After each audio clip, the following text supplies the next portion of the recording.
right. This is the Bald Eagle Podcast. I am Shawn Cressman. I'm the Bald Eagle. I'm going to get rid of that little thing down there that says we're coming on shortly because we're on now. Okay. So it is Thursday, September 30th. I apologize for those that that watch me regularly. I was not on yesterday. I had to recover from what was an extremely depressing loss on Sunday against the Cowgirls. Real depressing. So I needed an extra day to recover. I just had some conflicts. But anyway, so the Bald Eagle Podcast. This is a 99.9% Philadelphia Eagles podcast on occasion.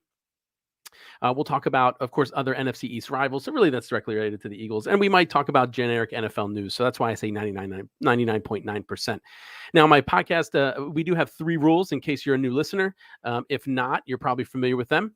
The rules are, number 1, most importantly, no politics. You never have to worry about us talking about anything political on the Bald Eagle Podcast because I hate talking about that shit. I don't care what side you're on. I don't care how you feel about it. You'll never hear about it on the Bald Eagle Podcast. Rule number 1, most important rule. Number 2, I don't talk about my personal information. I don't talk about the players' personal lives. Don't care what they do during the off season. Don't care what they do in their personal lives. The only way that I would care is if it affected the game. So we did sort of talk about some things that happened to Carson Wentz last year that may have affected his play mentally, but that was about it. And then lastly, I'm not censored. I say whatever I want. All right, let's get to Beer with the Birds, one of my favorite segments.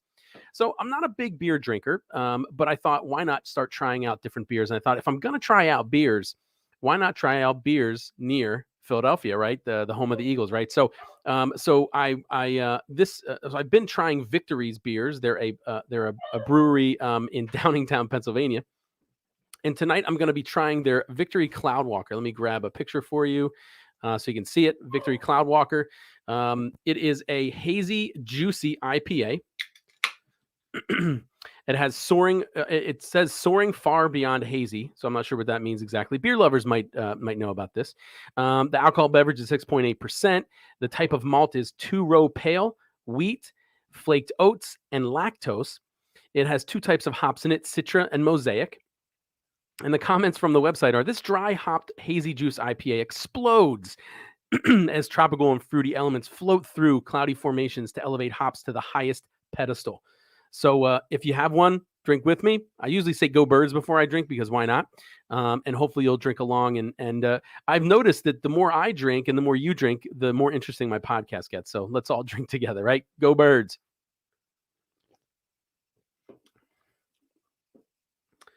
Not bad, right? Not bad. Now, if you like drinking with me, I like when you drink with me as well. Next week, I'll be drinking Victory's Brotherly Love Hazy IPA. So it looks like 2 guys shaking hands with the hops above it. And of course, all of Victory's beer have huge Victory logos on the front of them, so they're hard to miss. So if you want to drink with me, go grab a Victory Brotherly Love. And next Wednesday, we will drink together. Okay. All right. Now we got our countdown. So today is Thursday, right? We play on Sunday. We got 3 days until we play the Chiefs. It is a home game. So that's Sunday, October 3rd. At 1 p.m. Again, at home. Going to be a struggle because, as we'll talk about later, our secondary has not done well against mediocre or better quarterbacks, right? Now, one thing about the Bald Eagle Podcast that's not a rule or anything like that, but I just want to remind you, is that this is the only place that I'm aware of, not that I've done a lot of research, but the only place that I'm aware of that does as in-depth analysis as I do, play-by-play, every play of the previous game. Now, generally speaking, and all last season, it was much more in-depth than it's been so far this season, only because the NFL Game Pass decided to get rid of, or for some reason has not returned the all 22 or the coach's film version of the game. So I'm watching a broadcast view. So I'm still looking closely. I'm still trying to figure out what happens in each play. But because the broadcast view focuses pretty strongly on Jalen Hurts when he backs up, we don't know what kind of receivers are open, if you've missed people. I don't see the tackle box view that you can get with coach's film, so I can't see exactly how, who missed blocks and things like that. So I still go through it. I still spend hours watching each play at least 2 or 3 times, still give you some analysis, which is more detailed than you'll get anywhere else, but it's not as detailed as it used to be. Keep an ear out or an eye out for when the show resumes. And we have that coach's film, which I cannot wait for because it really tells you a lot. I love going through that film and seeing exactly how each player performed on each. You could the all 22. You see everybody. So I can see who's open. I can see if people round off routes. I can see if people slack because they don't think they're getting the job. Really good view. But anyway, we'll get more excited about that when it's back. So this past Monday, the Dallas Cowboys beat us 41-21. I don't even know if I could say it was that close, really, of a game. Monday night in Dallas. Honestly, going into the game, I didn't think we were going to win. In fact, when the schedule came out, I put this as a loss for us. Not because I have no hope in the Eagles, but because we're a young team. In fact, what do we have? Two of the youngest between head coach and coordinator. They're both under 40. So, and they're both rookies, and we have a young team. So I just figured naturally it would take time for them to really do a good job working together, calling plays, and for Jalen Hurts is his first year as a starting quarterback. We have a very young, inexperienced receiving core. So just a lot of pieces that need to mature together. So I had this down as a loss. I didn't have it as down as embarrassing of a loss as it was. But I did kind of think we'd struggle. So we lost, unfortunately, to Dallas. That means the current standings means that the Cowgirls are in first place. I hate to say it, 2-1. Washington is we're tied with Washington. Technically, they have the tiebreaker. We're both 1-2, Washington and us. And then the Giants are at the bottom, 0-3. Next week 4. I'm sorry, this is week 4. So week 4, we're going against the Chiefs at home. Week 5, Sunday, October 10th at 1 p.m. We're at Carolina. Week 6 is our second and last primetime game. Week 6, we play Thursday night, October 14th, 8:20 p.m. against the Tampa Bay Buccaneers at home. Week 7, Sunday, October 24th, 4:05 p.m. at the Rams. Week 8, Sunday, October 31st, 1 p.m. at Detroit. Week 9, Sunday, November 7th, 4:05 p.m. at home against the Chargers. Week 10, Sunday, November 14th, 4:25 p.m. at Denver. Week 11, Sunday, November 21st, 1 p.m. at home against the Saints. Week 12, Sunday, November 28th at the Giants. Week 13, Sunday, December 5th, 1 p.m. at the Jets. We have that late Week 14 bye, latest in the NFL, as well as the Colts, Dolphins, and Patriots have that late week bye. Week 15, a to-be-determined game against the Washington football team at home. It is either going to be Saturday or Sunday, the 18th or 19th. We don't know the time. As of today, it's still a to-be-determined on the Eagles website. Week 16, Sunday, December 26th, 1 p.m. against the Giants at home. Week 17, Sunday, January 2nd, 1 p.m. at Washington. And then week 18, Sunday, January 9th, 1 p.m. at home against the Dallas Cowgirls. And hopefully 5 of our last 6 games are in conference. Hopefully we are in a position to run that table, eliminate the other teams from the playoffs and put ourselves in the playoffs, especially if it comes down to that last game. I would love for it to come down to that last game, and that last game and us winning that last game gives us an opportunity to go into the playoffs and makes it so that nobody else does. Kind of a big hope here, but let's hope that it works. And then, of course, postseason, the wild card weekend, Saturday and Sunday, January 15th and 16th. Divisional playoffs, Saturday, Sunday, January 22nd and 23rd. Championship games, Sunday, January 30th. And then Super Bowl 56, Sunday, February 13th, 2022 at SoFi Stadium, which is the home of the Rams and the Chargers. Now, actually, wild card weekend might include a Monday game. I read that in a note, and I'll have to do some more research, and I'll get back to you on that. But I think it might not just be Saturday and Sunday for wild card weekend. Okay, so draft recap. Real quick, just want to remind you what we have coming up as far as the draft, because it's real exciting, and then kind of remind you who we had, just so you know who I'm talking about when we go over the play-by-play analysis, right? So currently we will have 10 picks in the 2022 NFL draft. We got 2 first-rounders that won't change. Unless we trade one away, we have 2 first-rounders. We have 2 second-rounders. One of those is for Carson Wentz, and he is on track to start the 75% of games snaps that he needs to give us a first rounder, which would mean 3 first rounders, right? We have a third, a fourth, 2 fifth rounders, 2 sixth rounders. And as of today, right, it doesn't seem as though Gardner Minshew would get enough snaps for that 6th that we're giving away to Jacksonville to become a 5th, but that could happen. Let's knock on wood that it doesn't. Last year, we drafted 9 players. Of course, we all know Devonta Smith, 10th overall, first-round draft pick, wide receiver from Alabama, hasn't been really hasn't been what we all had hoped he would be. Had a couple of good plays. Started off the season wonderfully with a well-designed, executed play. That cross pattern where I don't know if it was Ertz or Goddard accidentally got in the way of his, and just a touchdown pass. Beautiful. Started off beautifully, but has kind of fizzled out since. So that's disappointing. Round 2, number 37 overall, center Landon Dickerson from Alabama. He's actually been playing at guard, I believe. Guard to replace Brandon Brooks. Round 3, number 73 over, Marlon Williams, defensive tackle from Louisiana Tech, actually started against the Cowgirls. Round 4, number 123 overall, Zech McPherson, corner from Texas Tech.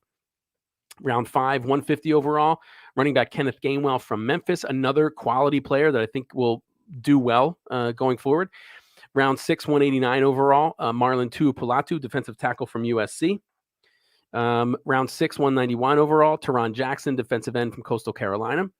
Round 6, 224 overall, Jacoby Stevens, linebacker safety from LSU, one of the only guys that didn't make the active roster.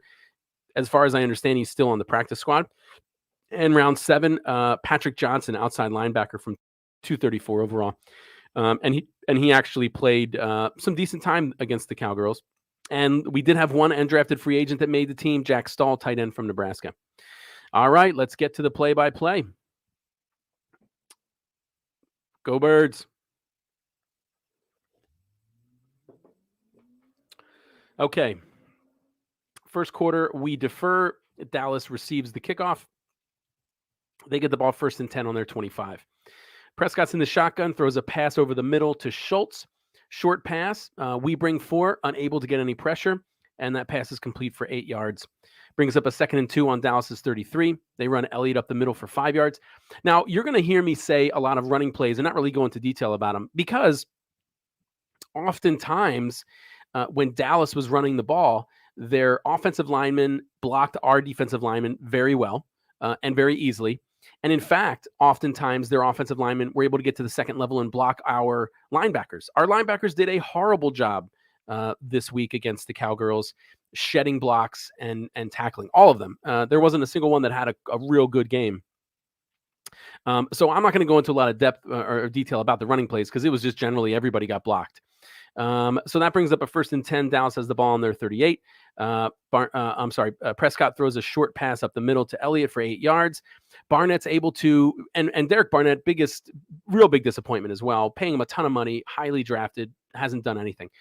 He does use a swim move, gets around the right tackle steal, pressures Prescott, but isn't able to get there quick enough to make any kind of meaningful impact. Prescott just dumps it off to Elliott, who's wide open underneath because our linebackers still can't cover. So that 8-yard completion brings up 2nd and 2 on Dallas's 46.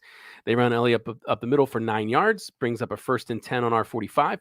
Prescott's under center, drops back. We bring 4, can't get any pressure. Prescott has plenty of time to look around, and when you give any quarterback time to look around against our secondary, they're going to find somebody.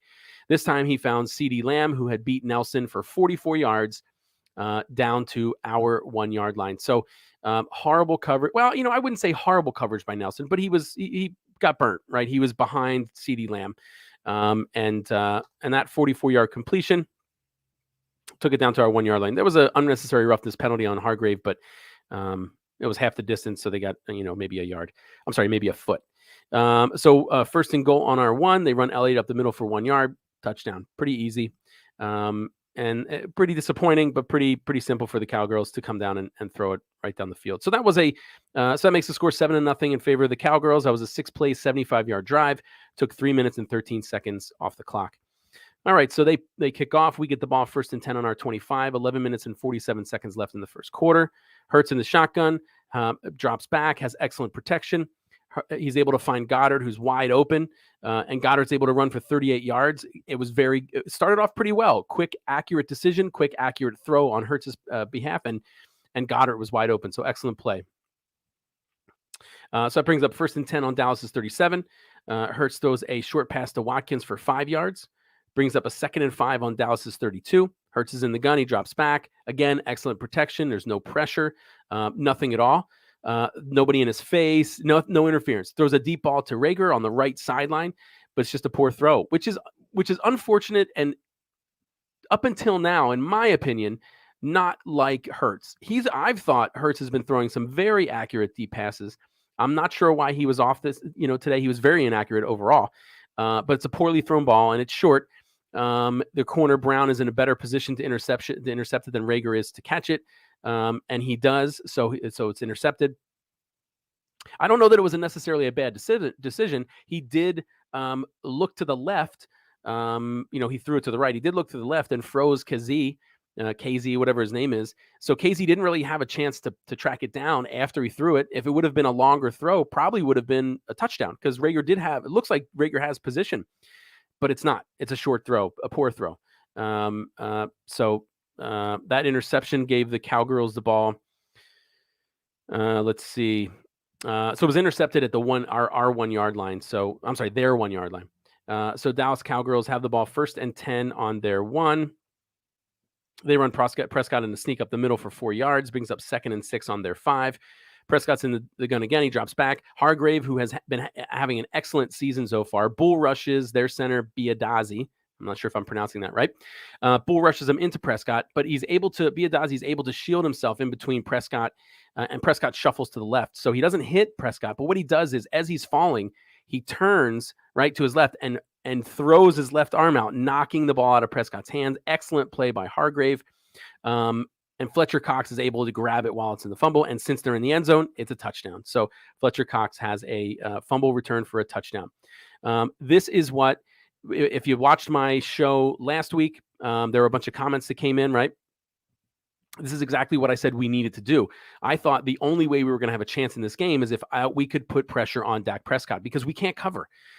Even with the addition of Nelson, right, and Eric Wilson in linebacker, who's a better cover linebacker than at least he was last year, we still struggle. We still struggle to cover people, so we need to pressure quarterbacks to throw them off their game. We need to bump receivers off the line to mess with their timing.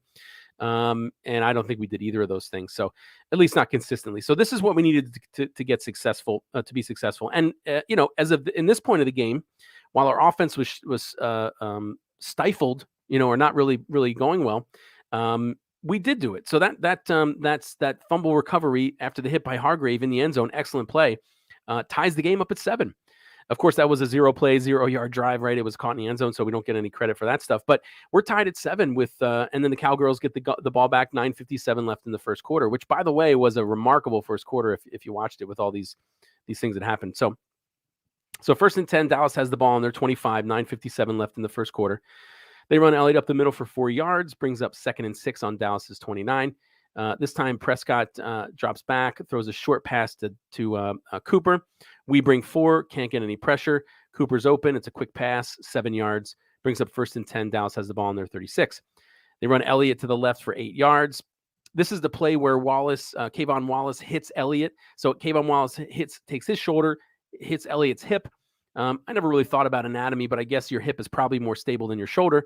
And at least Kayvon Wallace's shoulder is less stable than Elliott's hip because Kayvon Wallace separated his shoulder and was out the rest of the game, out 2 to 3 weeks, 3 to 6 weeks, I think it is. And Marcus Epps came in to replace him. So after that 8-yard run, it's 2nd and 2. Dallas has the ball on their 44. They run Elliott again for 4 yards. We get penalized for too many men on the field. So that play is reversed, and it is 1st and 10, Dallas on the 49, on their own 49. They run Pollard for 11 yards. You'll notice that I didn't look at Dallas's running stats, but Pollard and Elliott similarly had good games, and that's because it has nothing to do with the runners, has everything to do with their offensive line and our defensive line and our linebackers. So after that 11-yard run, it's 1st and 10. They have the ball now on our 40. There is Prescott throws a pass over to the right-hand side to CeeDee Lamb. It's incomplete. Looks like Slay has good coverage. Looks like he does a pretty good job. And Slay knocks it down. However, coverage was slightly too good. And they call him for pass interference. I think this was kind of a questionable call. I don't know that I would have called this pass interference, but what do I know, right? So that pass interference play, it's a 6-yard penalty. But it's, of course, a first down, so that gives them 1st and 10 on our 34. Prescott back again, throws over the middle to Schultz. This time it falls incomplete. We bring 4. We don't put any pressure. Prescott throws an accurate pass to Schultz, who's open when he's throwing any receivers, but Epps makes a great play. Hits Schultz right as the ball gets there, knocks it loose for an incompletion. So great play by Epps. So that brings up a 2nd and 10 on our 34. They run Pollard to the right for 7 yards. Brings up 3rd and 3 on our 27.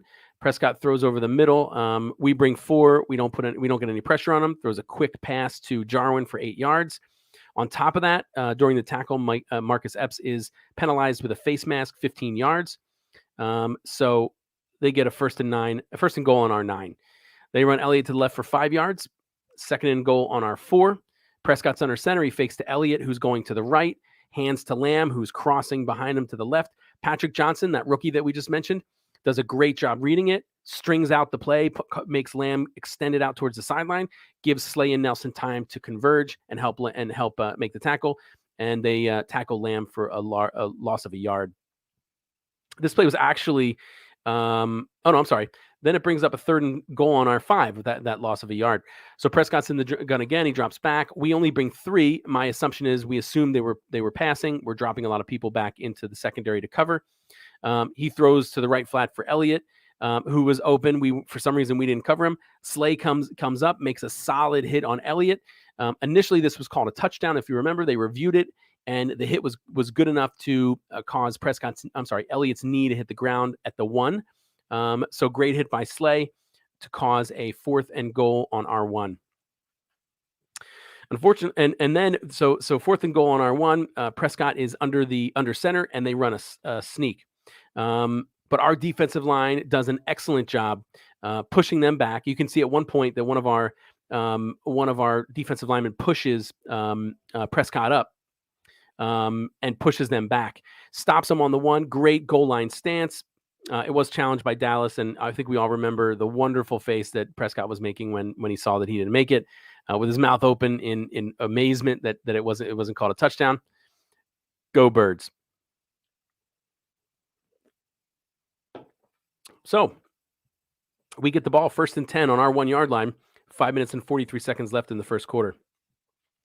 Hurts is in the shotgun, throws over the middle to Zach Ertz, has excellent protection. Ertz is open. Ball's thrown behind Ertz. Ertz can't catch it. Almost picked off by their corner Lewis. It actually went, I think, into his hands, and he dropped it. Good decision. Ertz was open, especially from the 1. Right, we could have got some breathing room, but not a good pass. And I don't know if it's I'm kind of guessing here, speculating, but I don't know if I can't imagine that Hurts was overwhelmed by the size of the game. I mean, playing Dallas in Dallas is a big deal, but the first game he played this season, even though it was against the Falcons, was away in Atlanta. Not quite the same vibe, but still a big game to play to be the starting quarterback for the first, your second year in the NFL. That's a big deal. So, I'm trying to make excuses for Hurts, but I don't know what they are. So after that incomplete pass, brings up 2nd and 10 on our 1. Hurts throws a short pass to Devonta Smith for 5 yards. Brings up a 3rd and 5 on our 6. Hurts is in the gun. He drops back. Again, offensive line gives him great protection. Has plenty of time to look downfield. It looks like he's only looking in one direction. Feels pressure. There is no pressure, but he feels it, decides to try and run. Tries to run up the middle. Quickly, that hole is filled. Tries to run to his right and string it out, but he can't. Gets one of the things I noticed after watching a couple of Baltimore games is that Hurts is not nearly as fast as like Lamar Jackson, right? Hurts is going to be a decent quarterback when he runs if there's space, but he's not really going to outrun many people. He's not that fast, which is fine with me. I'd rather my quarterback throw the ball than expose himself to solid hits when he runs. So I'm not real disappointed, but it's something that I learned. He wasn't able to run away from as many people as I thought he would, including Micah Parsons, which I would have preferred being an Eagle. Anyway, he can't find a hole. It gets, he tries to run straight. They fill the hole up, runs to the right. He's quickly met by defenders, strings it out, throws the ball away. Bad play by Hurts. Plenty of time. And the other thing too is that a couple of times when he starts to scramble, there have been people open that he could dump it off to. In this situation, now this would have been difficult, right? It would have been across his body, across the formation, but right as he starts to run to string it out to the right, Miles Sanders is off to the left, wide open.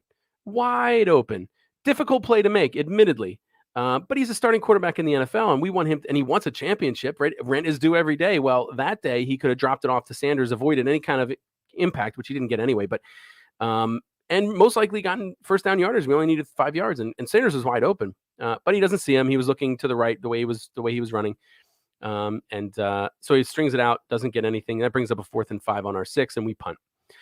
Cowboys get the ball 1st and 10 on their 50. Pollard runs to the left for 6 yards, brings up 2nd and 4 on our 44. Pollard's up the middle for 5 yards, brings up 1st and 10 on our 39. Pollard left tackle, 7 yards, brings up 2nd and 3 on our 32. Prescott throws a short pass to the right to Schultz for 12 yards, brings up 1st and 10 on our 20. They false start, brings up 1st and 15 on our 25. They run Pollard up the middle for 6 yards, brings up 2nd and 9 on our 19. Prescott's in the gun. He drops back, throws a pass on the right-hand side to Schultz. We bring 4, don't get any pressure. Prescott has plenty of time to find Schultz, who's wide open, walks into the end zone untouched. Poor coverage. Don't know who screwed it up because I don't have the all 22, right? But poor coverage. No pressure on Prescott. Gave him all day, and he throws a 19-yard touchdown pass. So that makes the score 14-7 in favor of the Cowgirls. That was a 6-play, 50-yard drive that took 3 minutes and 6 seconds. They kick off. We get the ball 1st and 10 on our 25 with 1:31 left in the first quarter. Hurts in the gun, throws a pass to left to Sanders for 9 yards. It's a screen. We actually did better with our screens this game. Didn't run nearly as many of them. Maybe that's why. So that 9 yards brings up a 2nd and 1 on our 34. Hurts in the shotgun again. This time he throws. This time is an RPO. He keeps it. Runs to the left. Parsons goes right by Lane Johnson. Hits him in the backfield for a 2-yard loss. So on 2nd and 1, we lose 2 yards. Brings up 3rd and 3 on our 32. Hurts is in the gun. He drops back. Gregory is able to get around Dillard, who had a really good game according to Pro Football Focus. Had a handful of these poor plays, but still did pretty well. He's able to get around Dillard and pressure Hurts, who rolls to his right. Throws to Ertz. I thought Curse got there early. It looked like pass interference on Dallas, but there's no call, and Curse is able to knock the ball down. So that brings up 4th and 3 on our 32, and we punt, and that ends the first quarter. Go Birds. Got to wave to all these Instagram people if I can.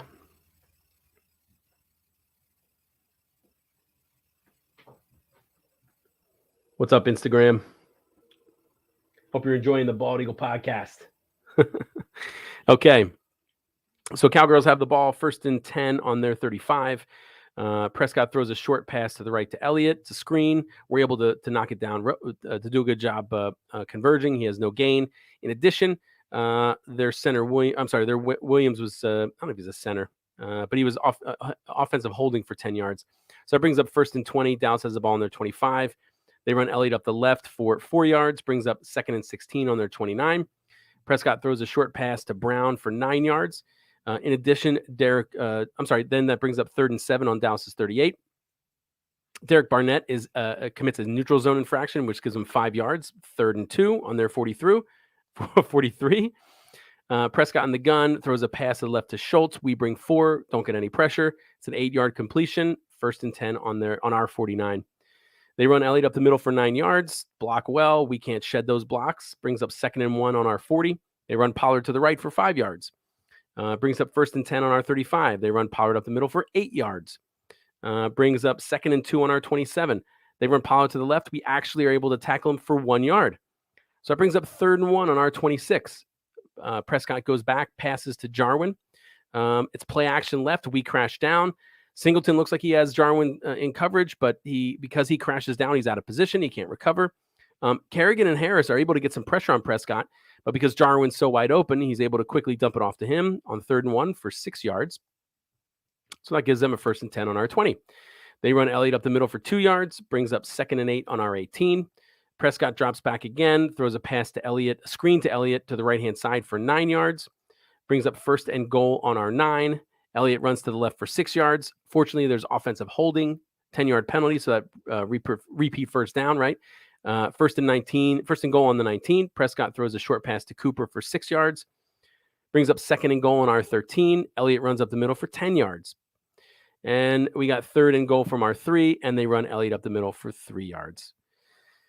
That makes the score, and they missed the extra point wide left. So it makes the score 20-7 in favor of the Cowgirls. It was a 13-play, 65-yard drive. Took 7 minutes and 50 seconds off the clock. So long, sustained drive, helped by a couple of penalties on our end. But just disappointing for them to go right down the field like that. We weren't able to stop them essentially at anything. They had only like 3 or 4 third downs that whole way.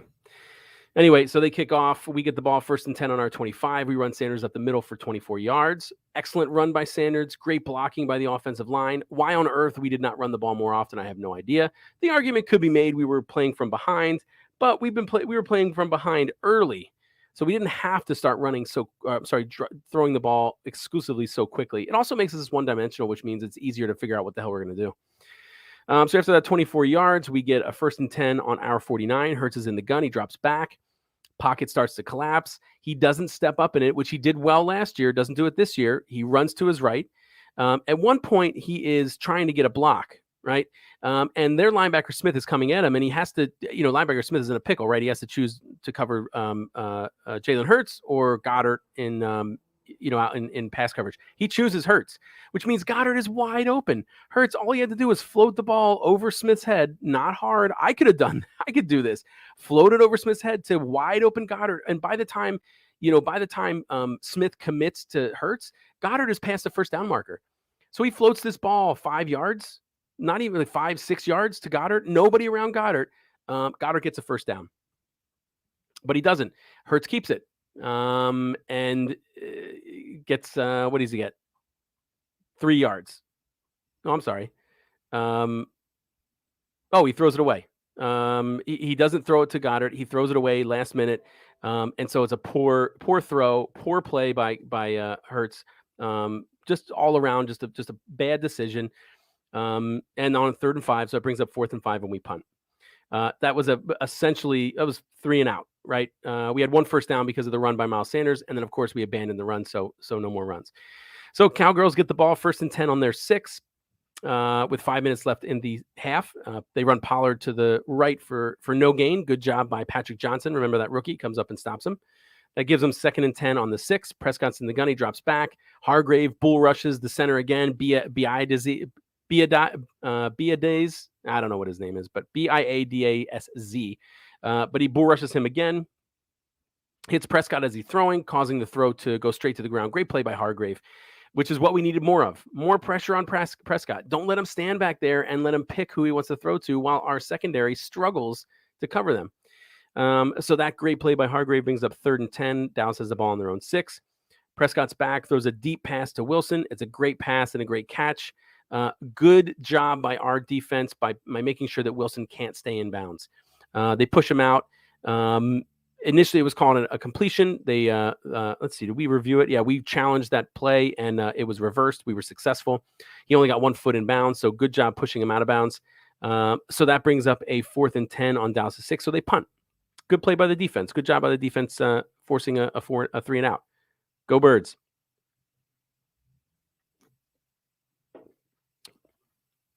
So we get the ball 1st and 10 on our 24.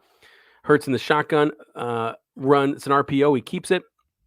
Micah Parsons runs him down from behind, so he's only able to get 3 yards. I hate the fact that I keep saying his name, Micah Parsons, because if it was up to me, we would have picked him instead of Devonta Smith. And as of now, it would have been a smarter choice, especially when you consider how shitty we are in pass coverage and at linebacker. Anyway, that 3-yard run brings up 2nd and 7 on our 27. Hurts in the gun, throws a pass to the right to Devonta Smith. Quick, accurate throw. Good run after the catch by Smith. It's a 19-yard completion. We got 1st and 10 on our 46. Hurts is under center. He drops back, fakes to Sanders. Their defensive tackle, and I'm going to try and say this name, Odigazua, is able to get by Dickerson. Landon Dickerson, 2nd NFL game, struggles a little bit. And he's able to get his arm on Hurts, just his arm, clotheslines Hurts, just as Hurts is stepping up in the pocket. Not Hurts' fault. This is all on Landon Dickerson. Poor play. And also a good play by Odigazua. But that sack is an 11-yard loss. So we get 2nd and 21 on our 35. Hurts throws a deep pass down the field to Watkins. Hurts does an excellent job avoiding the rush. Throws a deep, accurate pass, a nice, accurate, deep pass to Watkins. Just drops it right in there, which is awesome. Which is what I'm used to him doing. I thought he had a good deep ball, and on this one he does. So it's a 21-yard completion. Unfortunately, Isaac Seumalo is holding. That's a 10-yard penalty and voids that 21-yard completion. So that gives us 2nd and 31 on our 25. Hurts throws a short pass to Rager for 7 yards. Brings up 3rd and 24 on our 32. Hurts throws a pass this time to Sanders. Another screen. Sanders is able to get 19 yards. Brings up 4th and 5 on Dallas's 49, and we punt. So the second time Miles Sanders gets the ball and almost another 20-yard play. But let's not give him the ball any more than that, right? Let's keep throwing. So the Cowboys get the ball with 11 seconds left in the half, and they kneel on it. So that's the end of the second half. Score at the end of half is 20-7 in favor of the Dallas Cowgirls. Time of possession in the first half: 9 minutes to the Cowgirls, 5 minutes and 56 seconds to us. Third down efficiency: they were 3 for 4, we were 0 for 2. Just not good offensively. And I'm not saying it's all Hurts' fault. I didn't see anything special about the play calling. Seemed pretty vanilla like it was last game. But at the same time, Jalen Hurts made some really bad decisions at some important times that stopped drives. Go Birds.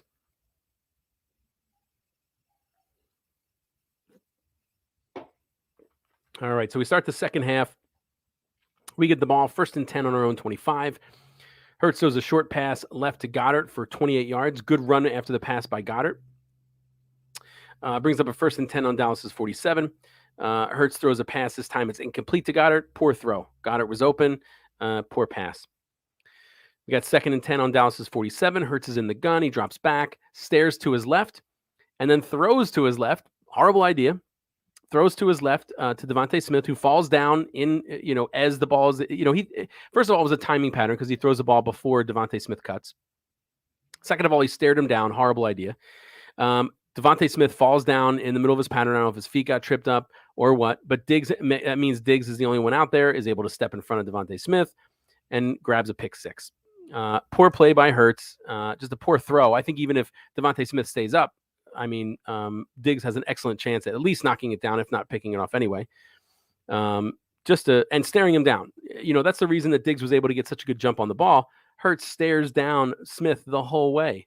You don't have to be a great corner to follow a quarterback's eyes. So after that pick six, the score is 27-7 in favor of the Cowgirls. That was a 0-play, 59-yard drive, 59-yard touchdown. Pick six. So, all right. So we get the ball 1st and 10 on our 25, 14:07 left in the third quarter. Hurts in the gun, throws a pass to Gainwell. It's incomplete. Dropped. Wasn't the most accurate pass if you look at it, but at the same time, it might have been. Gainwell has Van Der Esch on his back. So Hurts throws the pass to Gainwell's outside shoulder, not his inside. If he throws it inside, Van Der Esch has a chance at intercepting it. In addition, where does Gainwell go if he's got to turn around and face Van Der Esch? He gets pancaked. So he throws it outside. Had Gainwell caught it, a lot of yardage there, but he doesn't. He drops it. So I say that one was on Gainwell. I think he should have caught it. So it wasn't so bad. So that brings up a 2nd and 10 on our 25. Hurts is in the gun again. He drops back. There's no pressure, but he immediately starts scrambling to his right. Seems to look downfield briefly. I'm not sure at who. Then he just looks back straight to the sideline and runs straight to the sideline. Out of bounds. I don't know. I don't know why he didn't look down. I don't know why he stayed running. He only got a yard. So it's not like he had plenty of grass in front of him. I'm not sure what kind of, that was just another bad play by Hurts. So that brings up 3rd and 9 on our 26. Hurts in the gun again. Planned screen to Goddard. This wasn't necessarily Hurts' fault, but their defensive end Basham gets in the way. He can't throw the screen. If he tries to get it over Basham, probably give somebody time to come and pick it or knock it down. So he pulls it down. He can't throw it to anybody else because his linemen are now downfield trying to block for Goddard's screen. So he scrambles to his left. He doesn't slide, which really bothers me. I wish he would. He takes some unnecessary hits. Not like he got hit and kept going. He got hit and it was stopped. It was only a 3-yard scramble on 3rd and 9, so it's not like he was fighting for a first down. I think he got hit by 2 guys too, not just like he got hit once and went down. Hit by 2 guys, one lower and one higher. So again, not a bad decision to run, bad decision not to slide. So that brings up 4th and 6 on our 29. So we punt. Cowgirls get the ball 1st and 10 on our 32 with 12 minutes and 45 seconds left in the third quarter. Prescott fumbles the snap, recovers at the 28, so they lose 4 yards, brings up 2nd and 14 on the Dallas 28. Prescott's in the gun, he drops back. Fletcher Cox this time bull rushes their left guard Williams, almost hitting Prescott, who stumbles to his left, trying to get away. Hargrave is waiting there, sacks him for a 3-yard loss. Great play by Cox. Good job by Hargrave being available and able to sack him for a 3-yard loss. Also a penalty on Williams, offensive holding, but we decline it. So that brings up 3rd and 17 on Dallas's 25. They run Elliott to the left for 13 yards on 3rd and 17. So more than I would like to have given up, but not enough to get a first down. So it causes a punt. We get the ball 1st and 10 on our 10 with 11 minutes and 3 seconds left in the third quarter. Hurts is in the gun. He drops back at the top of his drop. He drifts at the top of his drop, right? So he drops back. I don't know if it's a 3 or 5 or 7 step drop, but he drops back, probably 3 if he's in a shotgun, and starts drifting to his right. Shouldn't have drifted to his right. I don't know why he did. I don't know if all the receivers were on his right-hand side. I'm not sure why he drifted to the right. Had he stayed straight back and climbed the pocket, but Basham would have been pushed back and around him by Dillard, which is supposed to be the way that offensive linemen, block. They block those guys around into the back. You step them to the pocket. You should have plenty of time. He also drifts to the right so far that Dickerson and Lane Johnson, who are blocking their men well, it kind of allows their men to get out. And Van Der Esch is able to get in Hurts' face right as he throws, cause the throw to be short and incomplete. So again, why he drifted to the right, I don't know. Why he didn't climb the pocket, which he was doing very well last year, I don't know. But again, poor play by Hurts. And that brings up a 2nd and 10 on our 10. This time Hurts scrambles up the middle for 7 yards, dropped back, saw some space, took off, got 7 yards, not bad. Brings up 3rd and 3 on our 17, and Ertz false starts, so it brings up 3rd and 8 on our 12. Big deal right there, big offensive false start. 3rd and 3, 3rd and 8 are significantly different. Hurts is in the gun, he drops back, they bring 5. Their defensive tackle, Odigizua, gets through. Hurts does a great job stepping to the side to avoid the stacks, steps up, throws the ball deep left to Watkins, who has a step on their corner Kennedy, but the ball is thrown short. Watkins makes a great catch over Kennedy, who doesn't get his head around. So it's considered pass interference. We decline. Great catch by Watkins. Great job coming back for the ball, fighting for a ball on a short pass by Hurts. So good job by Watkins, who is, I guess emerging as one of the better receivers on our team, even, above Smith, right? So it brings up, there was also a defensive holding penalty on Kennedy. Interference and holding, both declined by Kennedy. That brings up 1st and 10 on Dallas's 47. Hurts scrambles again to the right for 9 yards. Brings up 2nd and 1 on Dallas's 38.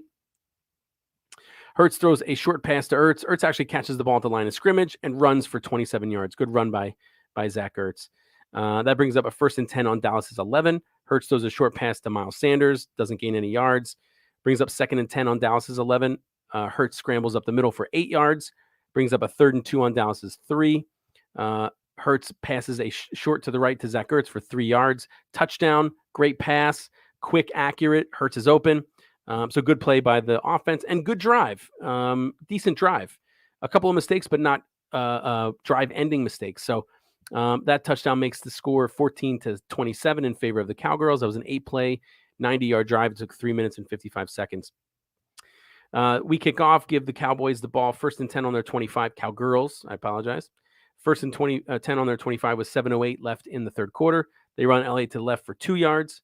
Brings up 2nd and 8 on the 27. Prescott throws a short pass over the middle to Wilson for 15 yards. Weren't able to get any pressure. Brings up 1st and 10. They have the ball on their 42. Another pass to the left for CeeDee Lamb for 15 yards. No pressure. 1st and 10 on our 43. Prescott runs the ball for a loss of 1 yard to the 44. Avery does a good job coming up and stopping him for a loss. Brings up 2nd and 11 on our 44. Prescott throws an incomplete pass this time on the right-hand side to Wilson. Brings up 3rd and 11 on our 44. Prescott's in the gun. He drops back. We bring 5. Sweat gets a free run, and Maddox is right behind him. Prescott can't get rid of the ball in time, and we sack him for a 7-yard loss. on 3rd and 11. Excellent play by the defense. Good play call. Good job calling a blitz on 3rd and 11 to cause a 4th down and a punt. So we get the ball 1st and 10 on our 11, 4:02 left in the 3rd quarter. Hurts throws a pass to left for Devonta Smith for 10 yards. Unfortunately, Dillard is too far down the field. It's ineligible man downfield. So we got 1st and 15 on our 6. Hurts throws a short pass to the left to Devonta Smith for 4 yards. Brings up 2nd and 11 on our 10.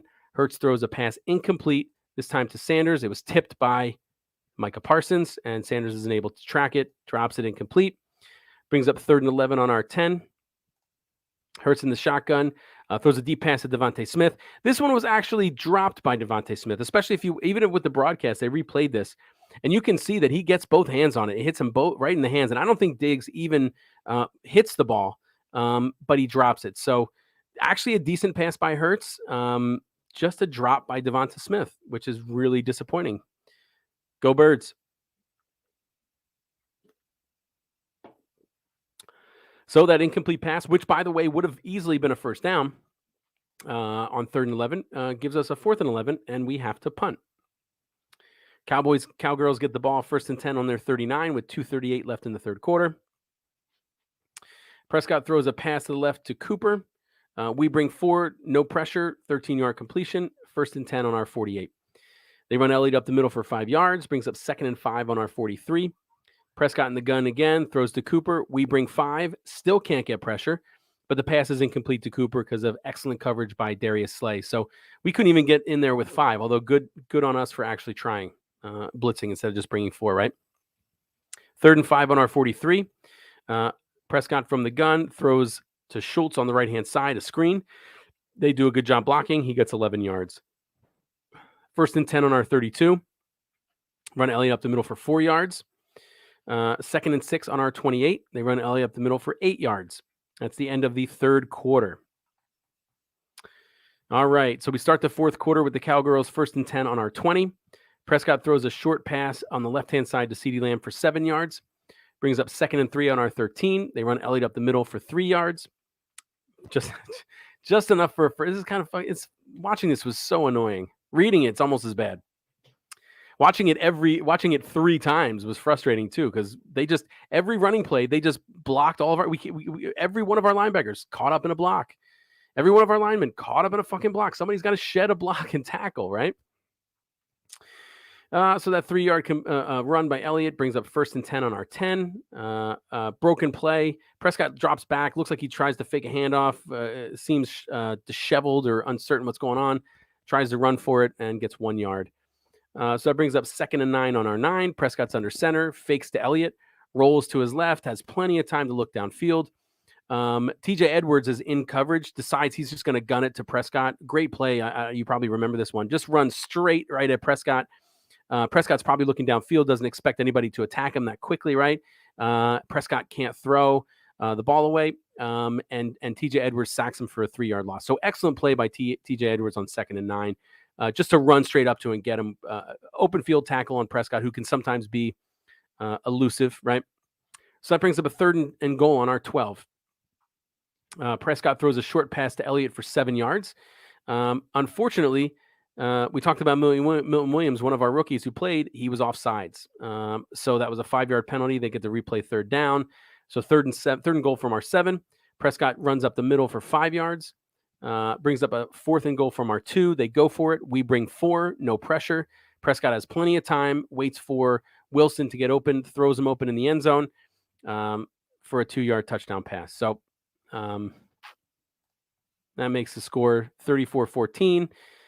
In favor of the Dallas Cowgirls. That was a 12-play, 61-yard drive. It took 6 minutes and 12 seconds off the clock. We get the ball back, 1st and 10 on our 25 with 11:26 left in the game. Hurts throws a short pass to Kenneth Gainwell for a yard, brings up 2nd and 9 on our 26. Hurts throws a short pass to Jalen Reagor for 5 yards. We give him good protection, quick, accurate throw, which is what we need and want. This is when Sayamalu was injured, and I think it ended up being, what was it, a Liz Frank injury? I have a list of all the injuries, so we'll go over it, but I think he's out, I think for the season, but we'll see. 3rd and 4 from our 31. Hurts throws a pass to Rieger to the left for 12 yards. Good pass, quick, accurate throw, good protection by the offensive line.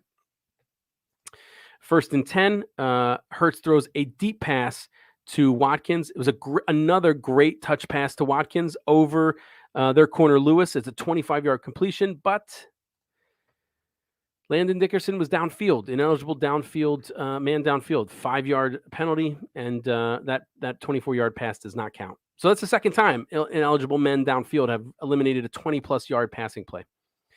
So that brings up 1st and 15 on our 38. Hurts throws a pass to the left to Jalen Reagor.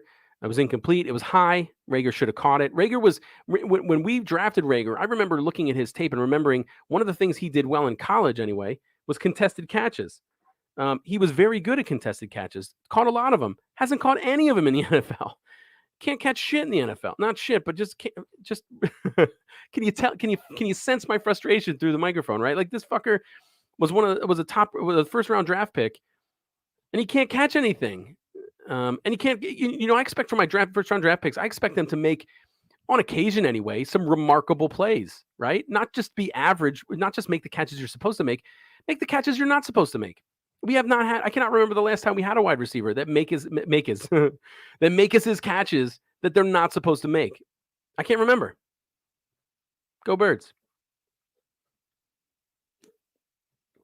Imagine how valuable that would be to Jalen Hurts right now, a guy who goes up and gets the fucking ball, right? Anyway, that ineligible man downfield by Dickerson, rookie struggling, having his rookie struggles, right? Cost us 5 yards, 29 yards when you include the 25-yard pass. So 1st and 15 on our 38. Oh, this is the one where Jalen Reagor misses it, right? High pass. Jalen Reagor gets his hands on it, doesn't come down with it because he's an average receiver.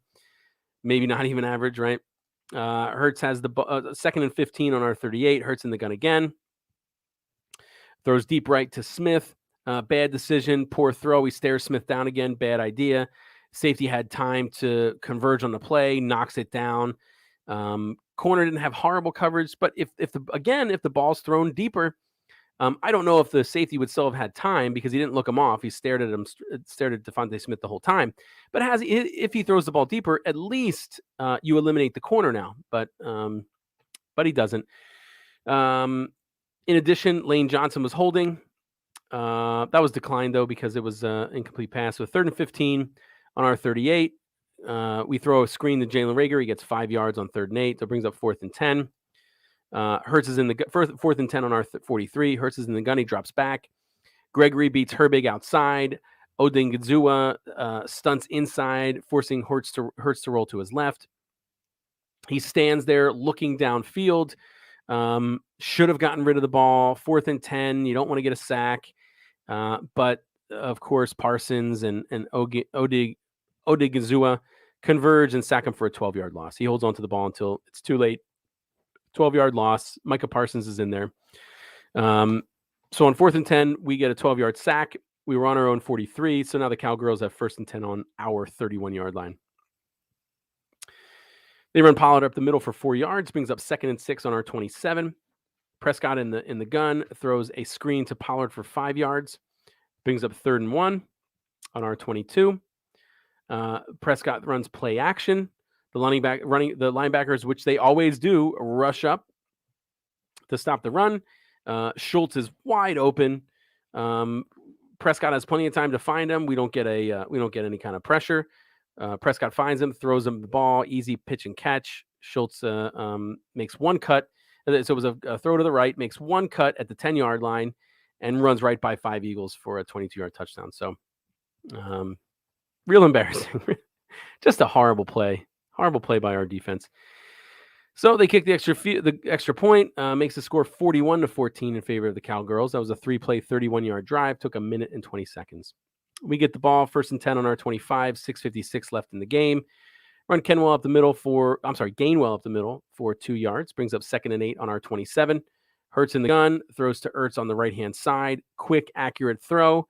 Good catch by Ertz. 7-yard completion. 3rd and 1 on our 34. Hurts from the gun again, throws a deep pass to Jalen Reagor to the left-hand side for 24 yards. Great protection. Really good, accurate throw. Jalen Reagor's wide open. Gives us 1st and 10 on Dallas's 42. We throw a short pass to Gainwell for 5 yards. Lane Johnson holds, 10-yard penalty, 1st and 20 on our 48.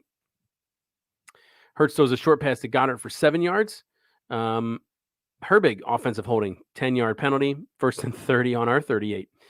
Hurts throws a pass to Gainwell again for 19 yards. It's a screen. Good job by Gainwell getting some extra yards there. 2nd and 11 on Dallas's 43. Hurts throws a pass over the middle to Ertz for 16 yards. Quick, accurate pass. Ertz was wide open. Brings up 1st and 10 on Dallas's 27. Hurts throws a short pass to Kenneth Gainwell for 12 yards. Good run by Gainwell again. Brings up 1st and 10 on Dallas's 15. Hurts is in the gun. He drops back. Micah Parsons gets around Dillard, forcing Hurts to roll to his right. Their defensive end, Urban, chases him toward the sideline. Hurts throws the ball into the end zone. Greg Ward standing there is able to catch it, uncontested. Great job by Hurts looking down the field. I guess a great throw to Ward, who was open. You know, the only reason I say I guess is because their corner didn't really make a real strong play on the ball. For whatever reason, I'm not saying that really, but anyway, touchdown pass from Hurts to Greg Ward for 15 yards. We kick the extra point. It's good. So that makes the score 21-41 in favor of the Cowgirls. That was a 7-play, 75-yard drive. Took 3 minutes and 47 seconds off the clock. 7 plays, 75 yards, only slightly more than 3.5 minutes because we threw the ball the whole time. Cowgirls we kick off. Cowgirls get the ball 1st and 10 on their 25 with 3 minutes and 9 seconds left in the game. They run somebody that you're probably familiar with, Corey Clement, who is now a fucking Dallas Cowboy, right? Up the middle for 1 yard. Brings up 2nd and 9. Cowgirls have the ball on their 26. Corey Clement up the middle again for 5 yards. Brings up 3rd and 4 on Dallas's 31. Corey Clement this time runs to the left. Sweat is able to get into the backfield untouched. Makes a great open field tackle on Clement for a 6-yard loss.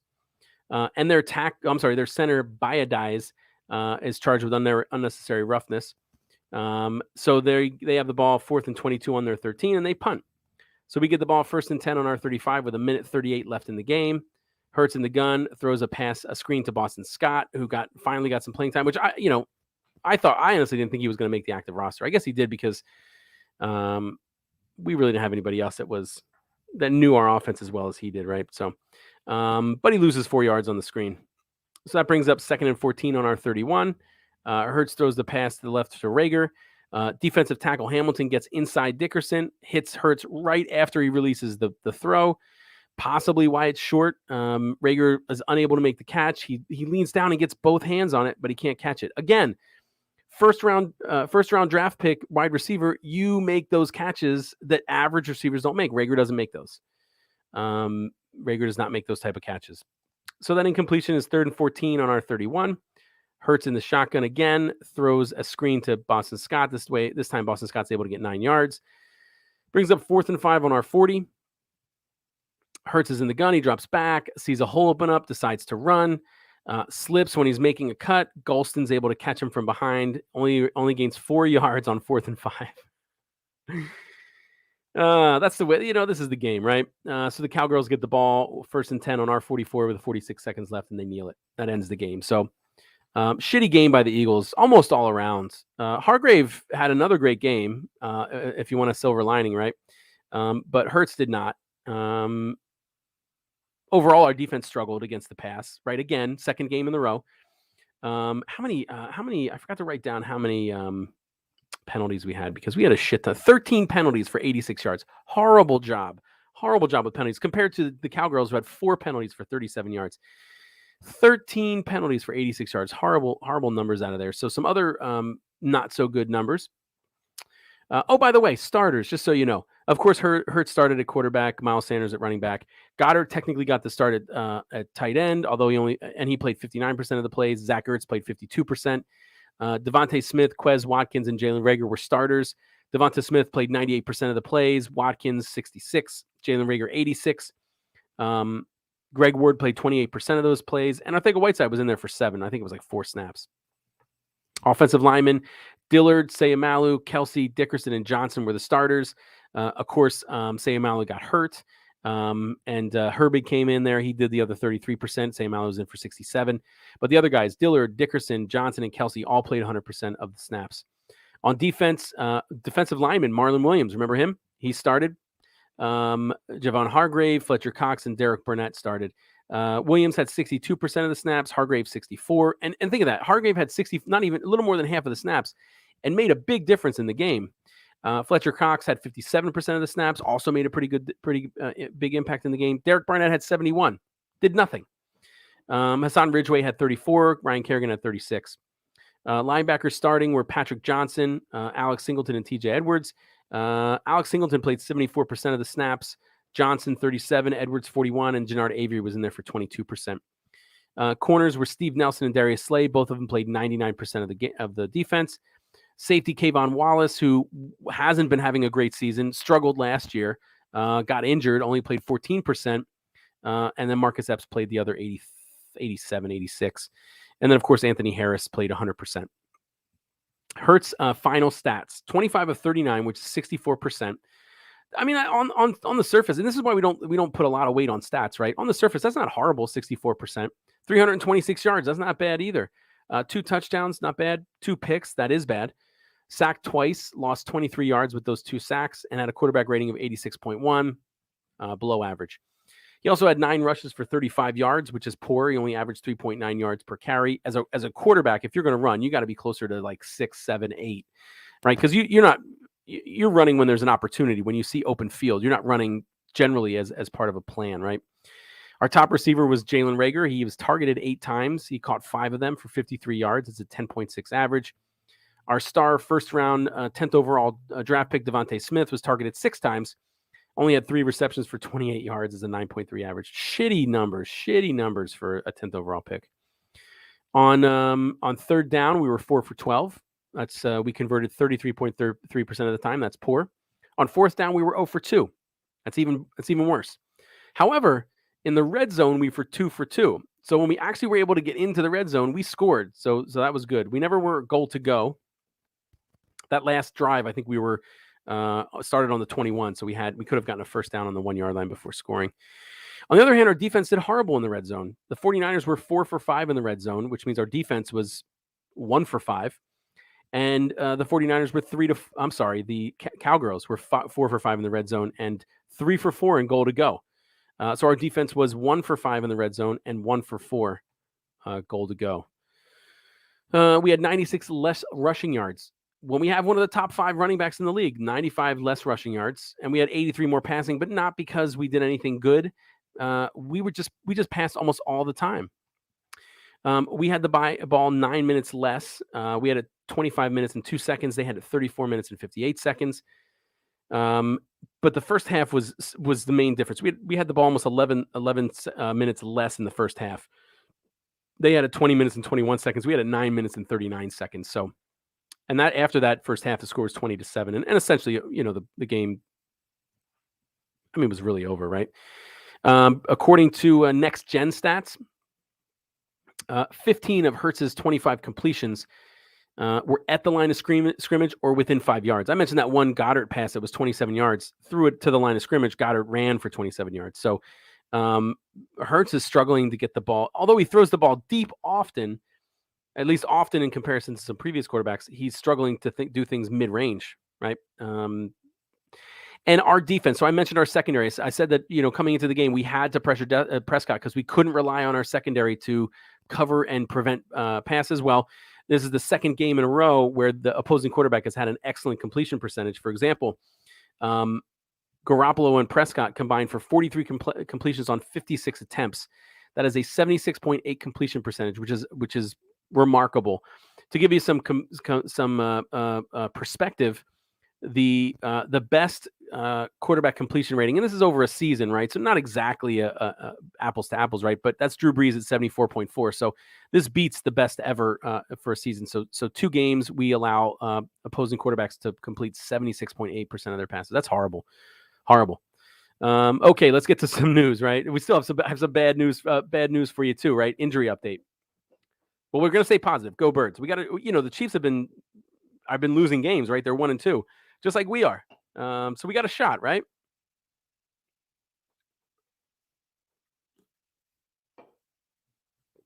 All right. Let's get to injury update, right? Kayvon Wallace, who's been playing mediocre anyway, separated his shoulder. He's out 3 to 6 weeks. Isaac Seumalo has a Liz Frank injury. He's out for the season. Landon Dickerson injured his hip. It wasn't on I couldn't find any official time frame or specifics. I just saw a tweet from somebody. I think it might have been Zach Berman, maybe. I think it's Zach Berman. He's unsure if he's going to play on Sunday. He said he's going to leave it up to the coaches.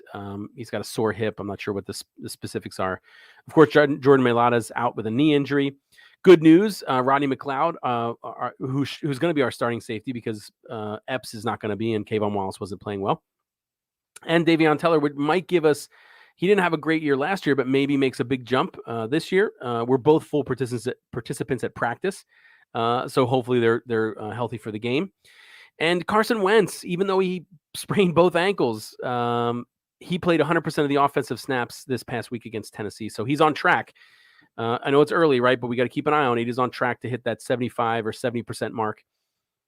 So we get that. We have 3 first-round draft picks, which, as of now, we may need one for a quarterback, right? Some roster moves. We promoted guard Sua Opeta to the active roster. We need linemen. We signed tackle Casey Tucker and defensive end Cameron Malveo to the practice squad. We had to release tight end Richard Rodgers from the practice squad to make room. And tackle guard Jack Driscoll and corner Josiah Scott. Again, not great players, but can relieve some of our starters. They started their 21-day practice period to get back to active roster. Some miscellaneous Eagles news. LaShawn McCoy, one of our better running backs. I wouldn't say the best, but one of the better running backs in Eagles franchise history. Will sign a 1-day contract to officially retire as an Eagle on Friday. So that's kind of neat. Makes you sad a little bit that he spent some time away and that we could have held on to him. Although, he did kind of hold the ball like a real, who knows, right? Okay, so that brings us to the Bald Eagle fact, right? Let's cheer up a little bit. Let's talk about some good times with the Eagles, right? Go Birds.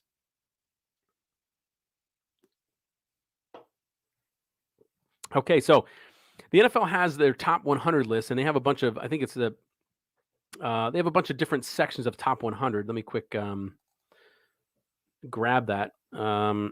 So they have a top 100 greatest games, the top 100 greatest teams, the top 100 greatest characters, and the top 100 greatest game changers. So today, for the Bald Eagle fact, I'm going to talk about one of their top 100 games, and it's they listed as number 88th of the top 100 games ever, and is the Miracle at the Meadowlands version number 2. And I know we're going in reverse order right now, but I'm going by. I'm starting at the bottom of the list. This was the lowest. I don't know how many. I think there was 4 or 5 Eagles games in the top 100. This is the lowest at number 88. So this occurred in 2010, December 19th. Of course, it's the Miracle at the Meadowlands, so it was an away game. We were playing the Giants at the Meadowlands. Each team was 9-4 going into it. It was week 15.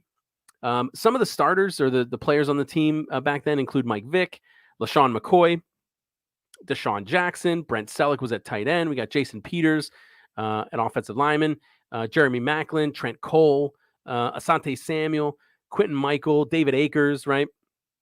Jason Avant was on the roster, right?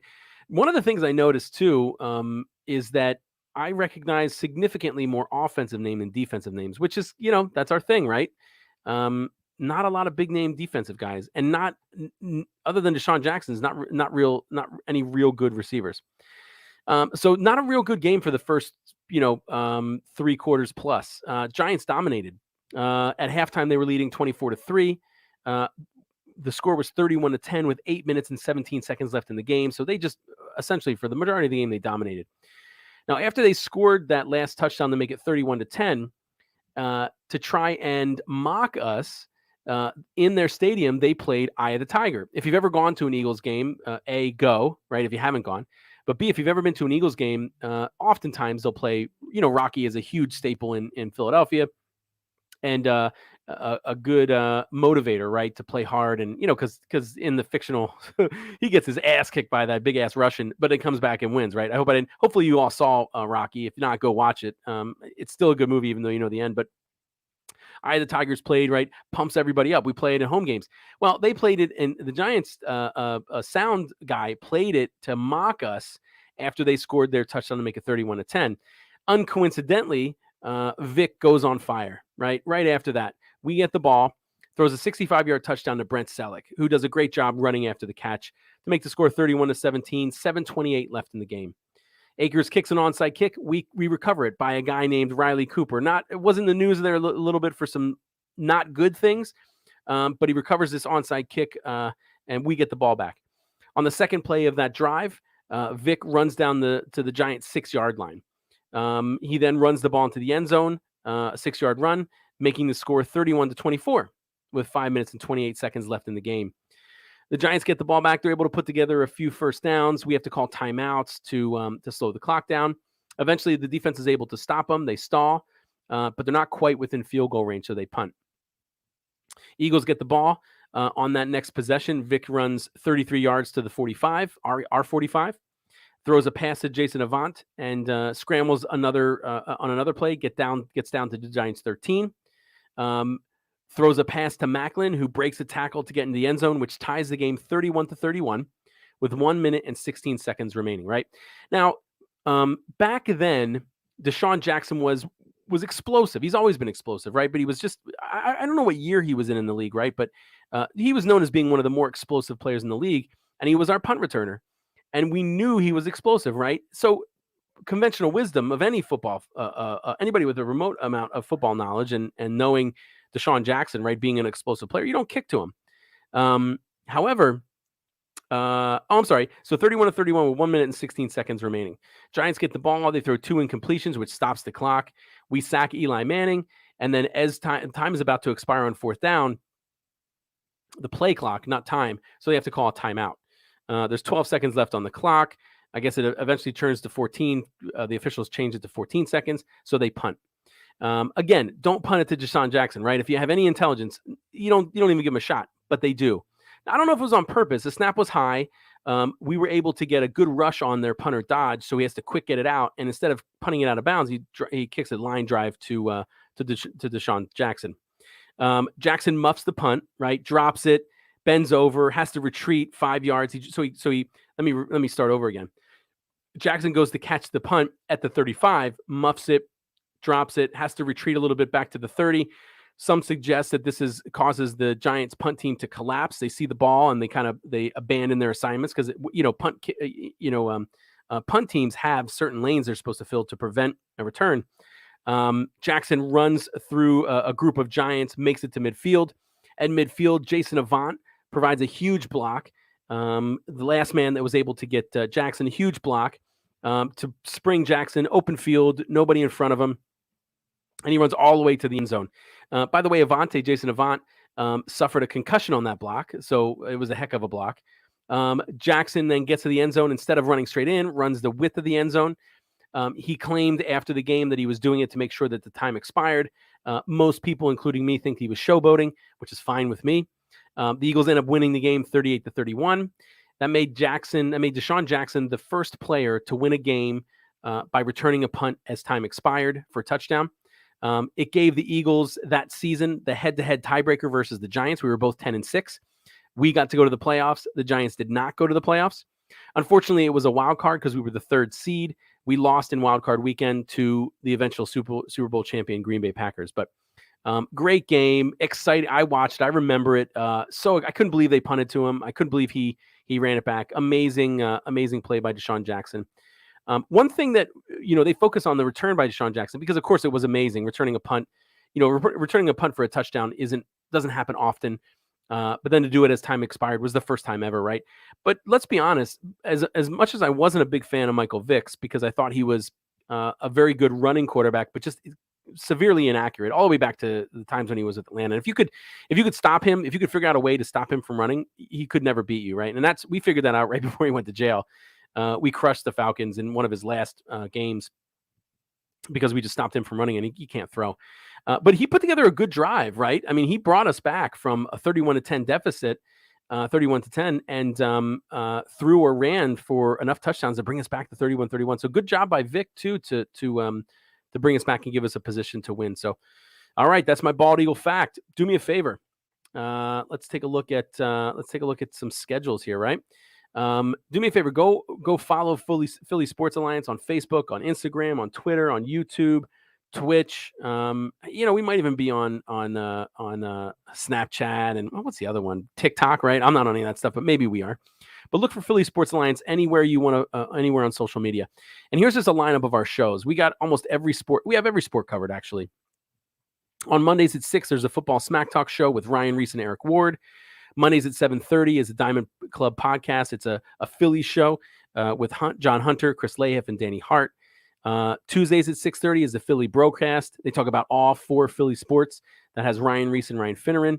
Generally speaking, 99 times out of 100, I'm on Wednesdays at 6 p.m., the Bald Eagle podcast, 100% Philadelphia Eagles. You get your most in-depth recap of the game. You'll get another one next Wednesday on our surprise win against the Chiefs. Later on Wednesdays at 8 p.m. is Mixed Sports. It's an all-football show featuring Eric Ward and Jay Landry. They talk about the whole NFL.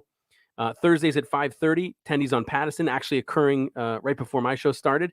That's a Flyers show featuring Paul Batcho, Jack Griffin, and Chris Lahiff. And Thursday at 7, Tables, Ladders, and Chairs, featuring Eric Ward and Joe Barry. That's a wrestling show. So we have everything covered: baseball, basketball, hockey, definitely football's covered, and then wrestling. What else is there, right? Actually, if you're a huge UFC fan or boxing fan, that'd be a nice show to add to it. So reach out to me or somebody else that's affiliated with the Philly Sports Alliance. All right. Thanks for watching. Thanks for listening.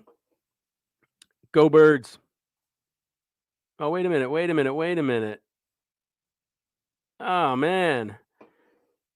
I got a comment from a family member here.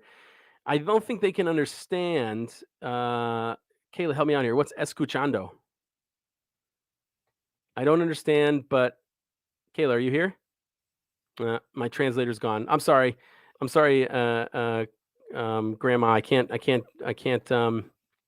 interpret, and my interpreter's gone. Anyway, go Birds.